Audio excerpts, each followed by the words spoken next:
देश की जनता से छुपाना चाहते थे। आदरणीय सभापति जी, इतना ही नहीं, बाबा साहब आंबेडकर जिनके प्रति आज सम्मान का भाव सब कोई अनुभव कर रहा है, और हम लोगों के लिए तो बहुत विशेष है, क्योंकि हम लोगों के लिए तो जीवन में बहुत बड़ी जो कुछ भी रास्ते मिले ना वहीं से मिले हैं। आदरणीय सभापति जी, बाबा साहब आंबेडकर, इनके प्रति भी इनके मन में कितनी कटुता भरी थी, कितना द्वेष भरा था, मैं आज उसके डिटेल में जाना नहीं चाहता हूं। लेकिन जब अटल जी की सरकार थी तब बाबा साहब आंबेडकर, उनका जो महापरिनिर्वाण भूमि है,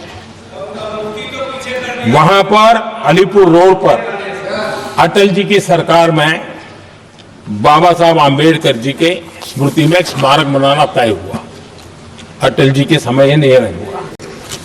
दुर्भाग्य देखिए, 10 वर्ष यूपीए की सरकार रही, उसने इस काम को नहीं किया, न होने दिया। बाबा साहब आंबेडकर का जब हमारी सरकार आई, बाबा साहब आंबेडकर के प्रति हमारा श्रद्धा होने के कारण हमने अलीपुर रोड पर बाबा साहब मेमोरियल बनाया और उसका काम किया। आदरणीय सभापति जी, दिल्ली में जब बाबा साहब आंबेडकर के 1992 में, उस समय चंद्रशेखर जी कुछ समय थे, तब एक निर्णय किया गया था, आंबेडकर इंटरनेशनल सेंटर नई जनपद के पास 40 साल तक वो कागज पे ही पड़ा रहा, नहीं किया गया। और तब जाकर के 2015 में हमारी सरकार आई और हमने आकर के इस काम को पूरा किया। बाबा साहब को भारत रत्न देने का काम भी जब कांग्रेस सत्ता से बाहर गई तब संभव हुआ। इतना ही नहीं, आदरणीय सभापति जी, बाबा साहब आंबेडकर के 125 साल तो हमने पूरी दुनिया में बनाए थे, विश्व के 120 देशों में बनाने का काम किया था। लेकिन जब बाबा साहब आंबेडकर की शताब्दी थी, तब अकेली बीजेपी की सरकार थी मध्य प्रदेश में।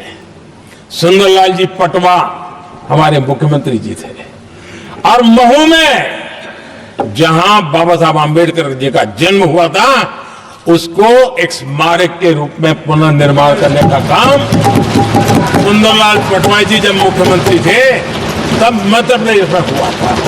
शताब्दी के समय भी उनके साथ यही किया गया था। आदरणीय सभापति जी,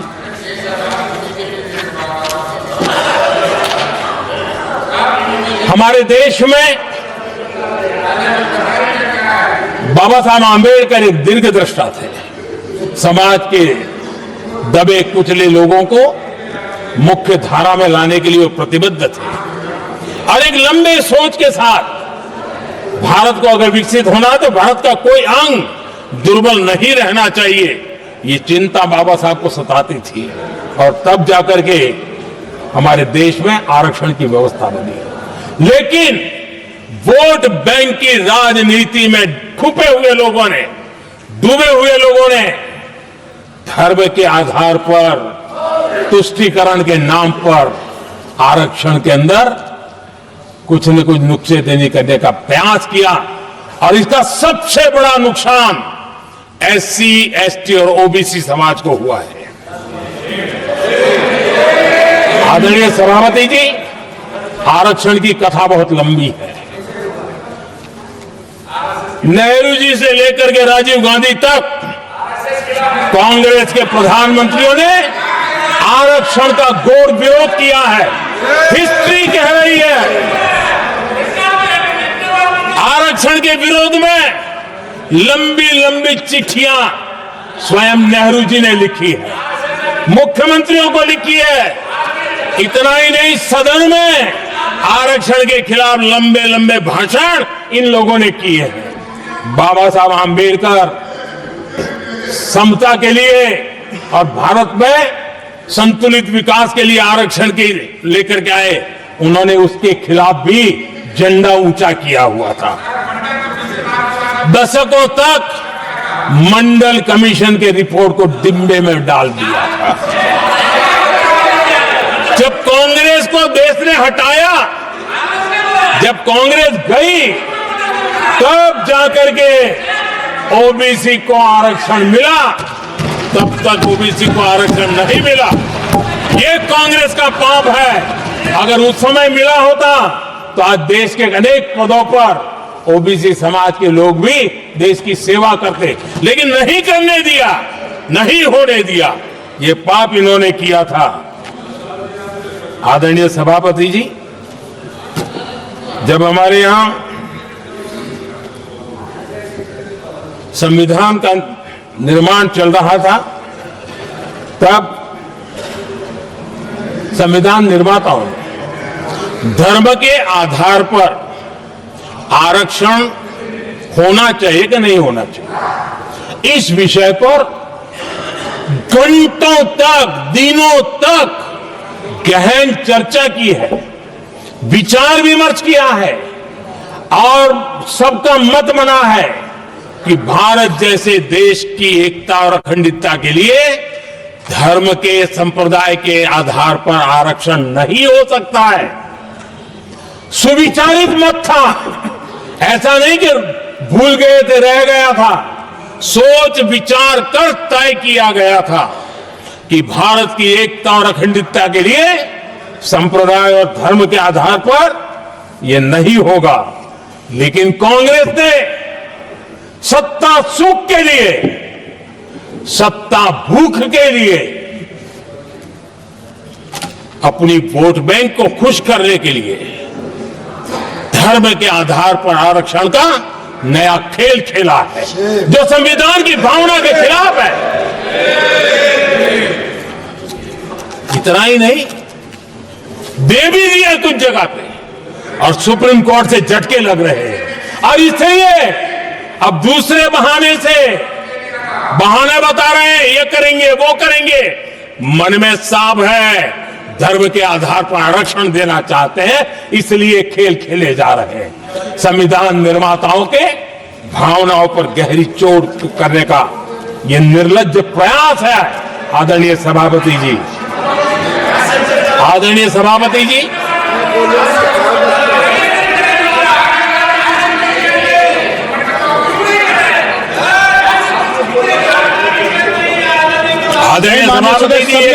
और विषय, ये तरीका ठीक नहीं। आपके नेता ने बोला, आपने बोला दोबारा बात मत करो। इसकी भी मैं चर्चा करना चाहता हूं, और वो ज्वलंत विषय समान नागरिक संहिता, यूनिफॉर्म सिविल कोड। ये विषय भी संविधान सभा के ध्यान बाहर नहीं था। संविधान सभा ने यूनिफॉर्म सिविल कोड को लेकर के लंबी चर्चा की, गहन चर्चा की, और उन्होंने बहस के बाद निर्णय किया कि अच्छा होगा कि जो भी सरकार चुन करके आए वो उसका निर्णय करे और देश में यूनिफॉर्म सिविल कोड लागू करे। ये संविधान सभा का आदेश था। और बाबा साहब आंबेडकर ने कहा था, जो लोग संविधान को समझते नहीं है, देश को समझते नहीं है, सत्ता भूख सेवा कुछ पड़ा नहीं है, उनको पता नहीं है बाबा साहब ने क्या कहा था। बाबा साहब ने कहा था, धार्मिक आधार पर बने, मैं बाबा साहब की बात कर रहा हूं, इतना वीडियो कट करके घुमाना मत। आदरणीय सभापति जी, बाबा साहब ने कहा था, धार्मिक आधार पर बने पर्सनल लॉ को खत्म करने की बाबा साहब ने जोरदार वकालत की थी। उस समय के सदस्य के.एम. मुंशी जी ने कहा था, समान नागरिक संहिता को राष्ट्र की एकता और आधुनिकता के लिए अनिवार्य बताया था कमा मुंशी जी ने। सुप्रीम कोर्ट ने भी कई बार कहा है कि देश में यूनिफॉर्म सिविल कोड जल्द से जल्द लाना चाहिए। सरकारों को आदेश दिए हैं सुप्रीम कोर्ट ने, और उसी संविधान की भावना को ध्यान में रखते हुए, संविधान निर्माताओं की भावनाओं को ध्यान में रखते हुए हम पूरी ताकत से लगे हुए हैं सेक्युलर सिविल कोड के लिए। और आज कांग्रेस के लोग संविधान निर्माताओं की भावना का भी, सुप्रीम कोर्ट की भावना का भी अनादर कर रहे हैं, क्योंकि उनकी राजनीति को सूट नहीं करता है। उनके लिए संविधान वो पवित्र ग्रंथ नहीं है, उनके लिए एक हथियार है राजनीति का। खेल खेलने का हथियार बना दिया, लोगों को डराने के लिए संविधान को हथियार बनाया जाता है। आदरणीय सभापति जी, और ये कांग्रेस पार्टी, उनको तो संविधान शब्द भी उनके मुंह में शोभा नहीं देता है। इसलिए जो अपनी पार्टी के संविधान को नहीं मानते हैं, जिन्होंने अपनी पार्टी के संविधान को कभी स्वीकार नहीं किया है, क्योंकि संविधान को स्वीकार करने के लिए एक लोकतांत्रिक स्पिरिट लगता है जो जिनकी रगों में नहीं है। सत्तावाद और परिवारवाद भरा पड़ा है। अब आप देखिए जो कैसी शुरुआती कितनी गड़बड़ हुई है। मैं कांग्रेस की बात कर रहा हूं। 12 कांग्रेस की प्रदेश की कमेटियों ने, 12 प्रदेश कमेटियों ने सरदार पटेल के नाम पर सहमति दी थी। नेहरू जी के साथ एक भी कमेटी नहीं थी, नॉट अ सिंगल। संविधान के तहत सरदार साहब ही देश के प्रधानमंत्री बनते हैं, लेकिन लोकतंत्र में श्रद्धा नहीं, खुद के संविधान पर विश्वास नहीं, खुद के ही संविधान को स्वीकारना नहीं, और सरदार साहब देश के प्रधानमंत्री नहीं बन सके और ये बैठ गए। जो लोग अपनी पार्टी के संविधान को, जो लोग अपनी पार्टी के संविधान को नहीं मानते, वो कैसे देश के संविधान को स्वीकार कर सकते हैं।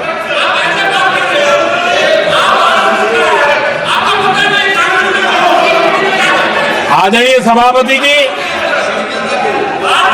जो लोग संविधान में लोगों के नाम ढूंढते रहते हैं, मैं जरा बताना चाहता हूं। कांग्रेस पार्टी के एक अध्यक्ष हुआ करते थे और वो अति पिछड़े समाज से आते थे। अति पिछड़े, पिछड़े भी नहीं, अति पिछड़े, अति पिछड़े समाज से आते हुए उनके अध्यक्ष श्रीमान सीताराम केसरी जी, कैसा अपमान किया गया।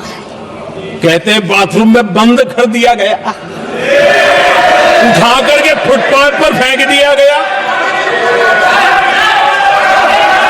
अपनी पार्टी के संविधान में ऐसा कभी नहीं लिखा गया, लेकिन अपनी पार्टी के संविधान को न मानना, लोकतंत्र की प्रक्रिया को न मानना, और पूरी कांग्रेस पार्टी पर एक परिवार ने कब्जा कर लिया, लोकतंत्र को नकार दिया। आदरणीय सभापति जी,